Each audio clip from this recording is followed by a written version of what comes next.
Your old phone might be worth more broken than working.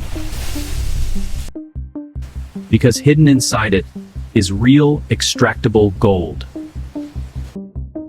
Tons of electronics are destroyed every day just to recover it. And some of that gold may end up around someone's neck. The process begins in massive electronic waste recycling plants. Valuable components are separated before heavy machinery takes over. Then powerful shredders break everything into small fragments. Now the real challenge begins, separating valuable metals from waste. First, strong industrial magnets remove all ferrous metals. Vibrating screens then sort particles by size and weight. Eddy current systems push away lighter non-ferrous metals like aluminum. What remains is a concentrated mix containing copper and trace gold. The concentrated material is moved into controlled chemical processing tanks. Specific chemical solutions are added to dissolve precious metals. Gold dissolves into solution while many other materials remain solid. The liquid is separated, now carrying dissolved gold ions.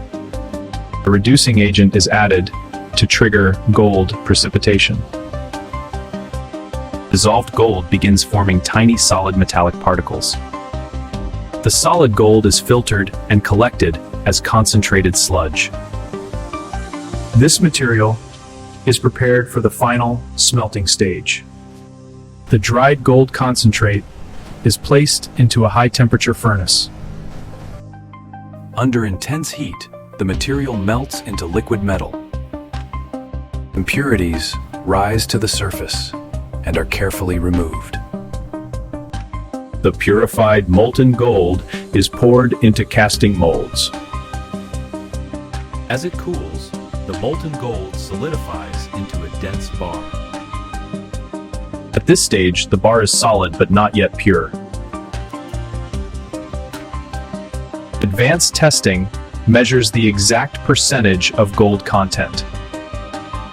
Only after testing is the gold officially certified and stamped. Certified gold bars are sent to specialized jewelry manufacturers.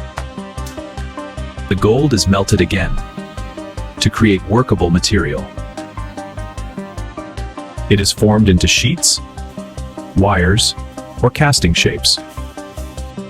Skilled artisans shape the metal into finished designs.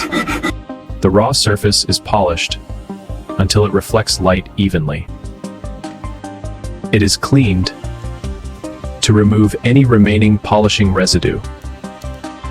Each piece is inspected to ensure strength, finish, and precision.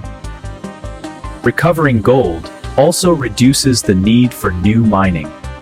Traditional gold mining requires massive land and energy resources. Even small devices contain trace amounts of valuable gold. The next piece of jewelry you see might once have powered a computer. If you enjoyed this process, like the video and subscribe for more documentaries like this.